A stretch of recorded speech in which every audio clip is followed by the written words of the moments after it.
Chapter 5, always hold to your deepest realization. So this chapter, back in 2022, I read it and I marked it as, I do not understand, let's try reading it again. So let's try reading it again. It's been a solid fact 3 years actually, since I've last read the chapter. So let's see if I can understand it now. Chapter 5, always hold to your deepest realization. Eternity must be a man's home, moment by moment. Without it, he is lost. Always striving, grasping at puffs of smoke. A man must do anything necessary to glimpse and then stabilize this ever-fresh realization and organize his life around it. Make your life an ongoing process of being who you are at your deepest, most easeful levels of being. Everything other than this process is secondary. Your job, your children, your wife, your money, your artistic creations, your pleasures, they are all superficial and empty if they are not floating in the deep sea of your conscious loving. How many hours today was your attention focused in the realm of changes, on events, people, thoughts, and experiences, and how often was your attention relaxed into its source?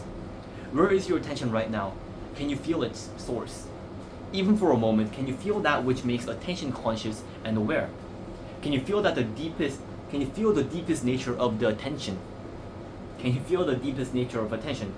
What happens when you simply, effortlessly, allow attention to subside into its source? This source is never changing and always present. It is the constant, silent tone behind and pervading the music of life. Feel into this source as deeply as possible, and then reapproach your work, intimacy, family, and creative efforts. When you make money from this source. Find out what happens to the details of your life when you live more consistently from this source. Use aids to support your relaxation into and creation from this source. Read books that remind you of who you are and truths. Spend time with people who will inspire and reflect the source to you. Meditate, contemplate, or pray daily so that you steep yourself in the source. If you are like most men, you have strong habits that rivet your attention to the events and tasks of the day. Days and nights fly by for years, and life slips through your fingers. Your attention absorbed in the seeming world of necessary responsibilities, but all of it is empty if we do not live our responsibilities as expressions of our depths of being and heart truths. Know eternity, do whatever it takes, and from this depths of being, live the details of your life. But if you postpone the process of submerging yourself in the source of the sake of taking care of business first, your life will be spent in hours and days of business, and then it will be gone. Only if you are well grounded in that which is larger than life,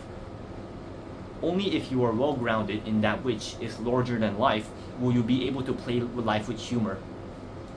Knowing that each task is a mirage of necessity. Even if you find yourself in some trivial moment, watching TV or cleaning up a mess in the kitchen, feel the truth of who you are. Feel the boundless cognizance in which each instant seems and vanishes. All moments are the same intensity of clarity, completeness, and humor when you meet each moment with your deepest realization. Nothing that has ever happened has made any difference to the one who you are. Ooh, that's quite deep. I like it. See, I don't like fully understand it,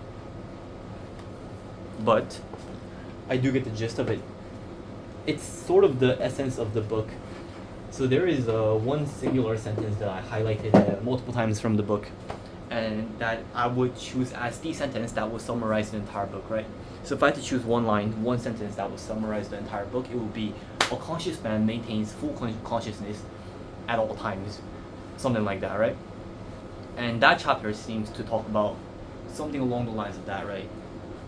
Every moment of your life, just acknowledge your source, for lack of a better word, always. Alright, peace out.